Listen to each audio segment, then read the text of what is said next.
Welcome back. We'll make way for 7 more gridiron greats in the Pro Football Hall of Fame. Next Saturday, Morton Anderson, Terrell Davis, Kenny Easley, Jerry Jones, Jason Taylor, LaDainian Tomlinson, and Kurt Warner will all be enshrined at the Hall during the induction ceremony in Canton, Ohio. I want to bring in Pro Football Hall of Fame President David Baker. David, great to see you. Good to be with you. Thanks so much. It's an exciting moment. So your thoughts on the class of 2017? I think it's a tremendous class of character. Yeah, I mean, you got a billionaire in there himself with Jerry Jones. But each one of these guys have tremendous stories to tell. And what I always love about the enshrinement is that people at home are encouraged by their stories.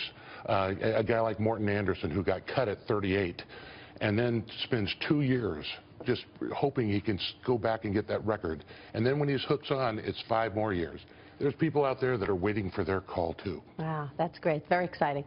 The Arizona Cardinals will face off against the Dallas Cowboys in the annual Pro Football Hall of Fame game at the new Tom Benson Hall of Fame Stadium 2 days before the induction ceremony. Yep, that's going to kick off the NFL's 98th season. Yeah, so the choice of teams playing this year makes sense since the 2017 class included former Cardinals quarterback and the Cowboys' current owner and general manager. So which team is favored to win? You know what? I don't take any position on that. We're just glad to have them because we have about 700,000 people descend upon this little city of Canton that really stands for excellence. Fantastic. David, what's going on? You know, what can you tell us about how, obviously football is this great American institution. How has reception at the Hall of Fame and in Canton been for non-U.S. visitors? Like, what kind of outreach do you do to non-U.S. potential fans? It's now going global. I just got back about 4 weeks ago with Robert Kraft from the New England Patriots and 18 of our Hall of Famers in Israel for 8 days. Wow. We spent about 90 minutes with Prime Minister Benjamin Netanyahu. At the same time, I had another 8 Hall of Famers in a private audience with the Pope at the Vatican. So it's a good sign that everybody loves football.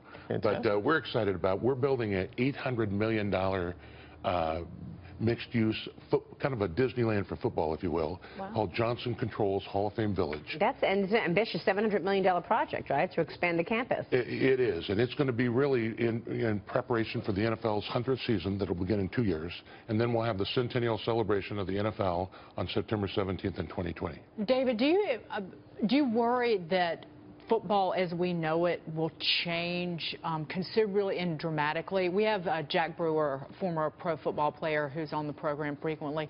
Yesterday we were talking about a new study about CTE found in the brains of 99% of former pro players who had died and donated their brains to science. Even he talks about, I wouldn't play ball. I would not play certainly pro ball if I had the decision to make today, knowing what I know about brain injury. Yeah, I think the game has changed. I think the game should change. It's always evolving. I mean, we believe you make it safer by rule changes, by equipment changes, by health protocols. I have 2 boys myself who played football. One played 8 years with the Atlanta Falcons, and when he was at USC, they had the record for the most consecutive wins. My other son played at Duke, which had the record for most consecutive losses. But I will tell you that as a parent, I also think there's a lot of things that are valuable in that sport.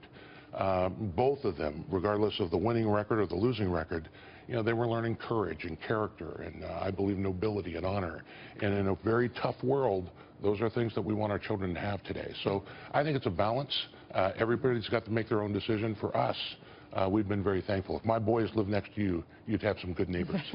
Would you welcome O.J. Simpson to the Hall of Fame? I mean, despite all the legal troubles and the controversies, the Pro Football Hall of Famer is still welcome to attend the future induction ceremonies. Isn't that right?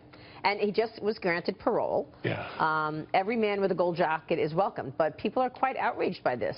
Well, it's not a question I worry a whole lot about. Since he was enshrined in 1985, he hasn't come back once. I will also tell you that again, you know, on civil liberties, if he was invited as a guest here, I suspect you'd have him as a guest. Yes. There's a part of me personally that would like to sit down and talk to him as a man. I think my Hall of Famers aren't any different. They're the most elite, most competitive team in the world, and they keep each other accountable.